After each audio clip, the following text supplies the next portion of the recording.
Hey everyone, and welcome back to Commander Class episode 151. Today we're going to be talking about Rebound. It is a keyword so good it pretty much says you buy one you get one free. I said you buy one you get one free. Now if you get that reference, you're old. It is one of those things that if you're building a spell slinging deck, that this is not a must but should be really in this deck. Unless you're one of those players that keep forgetting to trigger it at the start of your upkeep.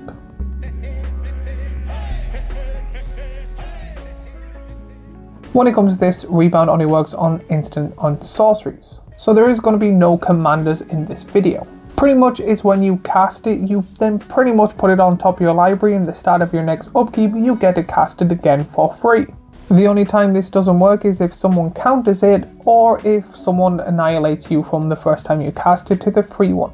But before I go any further, a quick little shout out for my little shop. It's where I have t-shirts and hoodies in different colours and sizes for people to enjoy, and it also helps out the channel. So if you like me and what I do and want to help support the channel, first like, subscribe and comment and all of that, and secondly buy yourself something nice.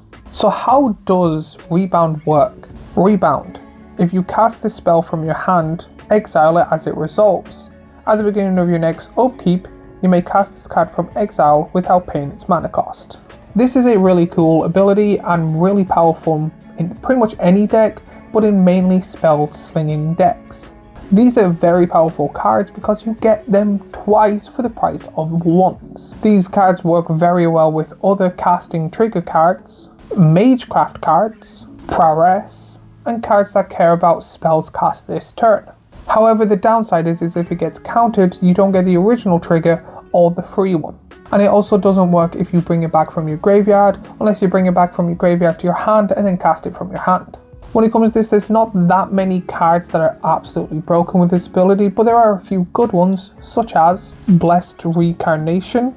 For 3 generic and a blue, you get an instant that is a rare. Exile target creature an opponent controls. That player reveals cards from the top of his or her library until a creature card is revealed. The player puts that card onto the battlefield and shuffles the rest into his or her library. Realistically, this is Chaos Warp, but twice. And if not, you get to pick 2 creatures. Now the downside is you're paying 4 mana for it, where I think Chaos Warp is 3, and you have to wait until your next turn, so most people just put in Chaos Warp instead. Consuming Vapor. For 3 generic and a black, you get a sorcery that is a rare. Target player sacrifices a creature, you gain life equal to that creature's toughness, and it has Rebound. I love this card. I have it, or I had it in one of my decks where the whole point is people sacrificing their creatures, me sacrificing my creatures that make tokens, then me replaying my creatures that make tokens. So again, I will always have creatures and you will have none. So again, I do think this is a really good card for those type of decks. Fevered Suspicion. For 6 generic, a black and a red, you get a sorcery that is a rare. Each opponent exiles cards from the top of their library until they exile a non-land card. You may cast any number of the spells from among those non-land cards without paying its mana cost and has Rebound. This is a high risk, high reward card. I've never seen it played and I've heard people rather love this card or hate this card. Into the Time Vortex. For 4 generic and a red, you get a sorcery that is a rare, has Cascade and Rebound. So for 5 mana, you're cascading twice, I believe. This card is actually better in my opinion to cast and then copy a bunch of times and just cascade as much as humanly possible. Nomad's Assembly. For 4 generic and 2 white, you get a sorcery that is a rare. Put a 1/1 white core soldier creature token onto the battlefield for each creature you control and has Rebound. This one is really good, especially in a token deck where you have a large army. However, if someone board wipes between then and now, the recost is really useless. Profound Journey. For 5 generic and 2 white, you get a sorcery that is a rare. Return target permanent card from your graveyard to the battlefield and has Rebound. There is way many cheaper cards that do this that have way better abilities. However, for 6 mana, getting 2 big things back would be quite good, but this is a very late game card, not an early game card. Quantum Misenlightenment. For 4 generic and a blue, you get a sorcery that is a rare. Create a token that's a copy of target creature you control, except it isn't a legendary and it is Rebound. The way I read this card is pretty much 5 mana, make 2 more of your commanders, which is a cool ability. The legendary rule is good and I do like it, but a lot of decks kind of need it gone and this card gets rid of that. Recurring Insight for 4 generic and 2 blue. You get a sorcery that is a rare.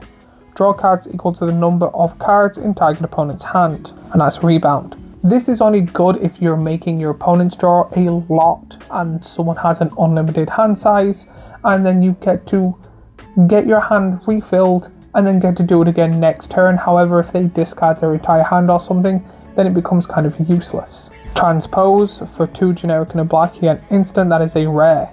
Draw a card, then discard a card. You lose 1 life. If this spell was cast from your hand, create a 0/1 black wizard creature token with whenever you cast a non-creature spell, this token deals 1 damage to each opponent and has Rebound. So realistically, you get 2 that whenever you then cast something, you get to do 2 damage to everyone. This will be good in a black-red deck in my opinion, where you're doing double and triple damage. World at War for 3 generic and 2 red. You get a sorcery that is a rare. After the first post-combat main phase this turn, there is an additional combat phase followed by an additional main phase at the beginning of the next combat. Untap all creatures that attack this turn and has Rebound. This I've seen used quite often, especially in decks that you want to attack multiple times, and the fact that you get to do this in 2 turns for the amount of mana is really good. This is a game-ending card. A lot of these spells in my opinion are really good and really powerful, but are a lot of late game cards, not really many early to mid game. However, let me know what you think of these cards in the comments down below. If there's any that I missed or any cool scenarios you can do with them, let me know in the comments down below. And while you're there, remember to like and subscribe and do all that YouTubey stuff we always ask for. And as always, if you like this commander class, I have last week's commander class here, a playlist of all the commander classes I make here, and a subscribe button here, and I shall see you all in the next video.